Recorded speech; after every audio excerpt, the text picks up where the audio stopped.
Now, these are obviously improper redactions. And let me stop for a minute. I'm talking. No. I'm if they're talking. Not privileged, quiet. Don't yell at me. If they're not Mr. Chairman, would you stop the clock? you This is use- on your time. It's not on Mr. Goldman. They're not Even though privileged, you used your if we review improper them and they're not- redactions you'll like my answer. to If we continue review them to and they're not protect privileged, Donald Trump. When Congressman Dan Goldman brought the receipts to a hearing, Attorney General Pam Bondi sobbed.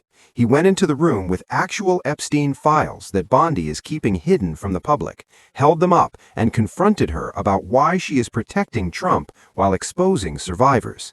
When she was unable to reply, she started yelling at him and trying to change the topic by showing pictures of immigrants in jail. Investigate this. New York recognized. Thank you, Mr. Chairman. Ms. Bondi, I went over to the department yesterday for a couple of hours to review some of the unredacted materials. And I am looking forward to your detailed explanation for why you have withheld almost half of the documents, which is required by the bill. Now, obviously, there are 3 million documents, so I didn't get through much. But one thing I didn't see was the client list that you said you had on your desk a year ago. I did, however, find a couple of important documents. An 86-page prosecution memo from the Southern District of New York, and a draft indictment from Florida against Jeffrey Epstein's co-conspirators. For reasons that I cannot understand nor are permitted by the bill, they were still redacted, even for members of Congress. So, Ms. Bondi, will you commit right here to immediately providing those two documents in unredacted form to members of Congress? Not a complicated question. well, I guess it is for you because you have a law degree and those are privileged. Okay, they're not privileged, but we will discuss that later. I also found an email that I have right here from Jeffrey Epstein to Ghislaine Maxwell that was unredacted, and it included notes of statements that Donald Trump made about his prior relationship with Jeffrey Epstein. Now, there is no reason for this to be hidden from the American people. There is no privilege, there is no attorney-client privilege, and I see you're checking with your staff, and I can assure you, staff, this is not under attorney-client privilege because it was sent from Jeffrey Epstein to Ghislaine Maxwell. Will you commit to publicly providing the unredacted version of this so that the American people can understand the extent of Donald Trump's lies about his relationship with Jeffrey Epstein? You're about as good of a lawyer today as you were when you tried to impeach President Trump in 2016. Have you apologized for that in 2019? So will you unredact this? Will you were unredact lead this? counsel on that. Privileged. I'm asking you, will you unredact this? Privileged. Privileged, of course. I look forward to discussing this more. Now, these are obviously improper redactions. And let me stop for a minute. I'm talking. No. I'm if they're talking. not privileged, quiet. Don't yell at me. If they're not Mr. Chairman, would you stop privileged, the clock? This is on your time. It's not on Mr. If they're Goldman. not Even though privileged, you used your if we review improper them and they're not- redactions you'll like my answer. to If we continue review to them and they're not protect privileged, Donald Time belongs to the we will member. be happy to release them. We'll after stop the review. clock. We'll stop the clock. Time belongs to the member. Go ahead. Even though you used improper redactions to protect Donald Trump and other predators associated with Jeffrey Epstein, you did the exact opposite thing with the survivors and victims of this scheme. So their identification information was really the only thing required to be redacted, and it was not. And it's clear this was not a mistake. This was not by accident. This was not because you only had 30 days when you really used 75, and that doesn't even include all the hours last March that you were redacting it. But I'll tell you why it's clear it wasn't a mistake. There is an email entitled Epstein Victim List.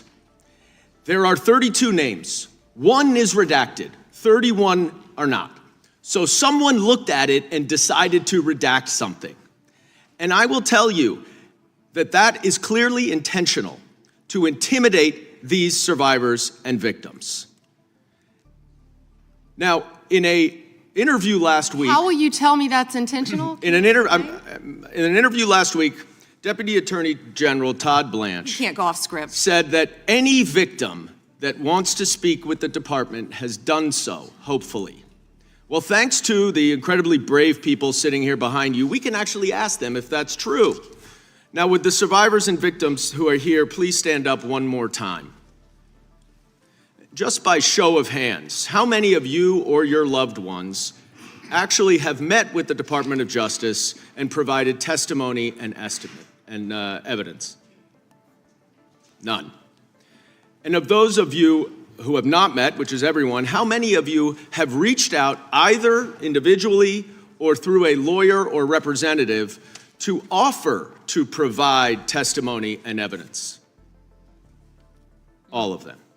And of those of you, all of you, who have reached out, how many of you were denied or ignored by the Department of Justice? All of them. And despite the shameful and despicable efforts by Ms. Bondi and her department to intimidate you, how many of you are still willing to speak to the Department of Justice? All of them. Well, Ms. Bondi, it looks like you have some more witnesses to talk to. Gentleman's time has expired. And I yield back. We will go to the good gentleman from North Carolina, Congressman Knott. May I have a moment, Congressman? Yes, ma'am. Thank you. Here we go. Here's the photograph. This is why he wanted to repeat everything that had been said previously on Epstein. This is his state, New York. You probably don't even know who this is. Wahid Mohammed from Afghanistan. Yes, because I'm no longer a prosecutor. Convicted of assault.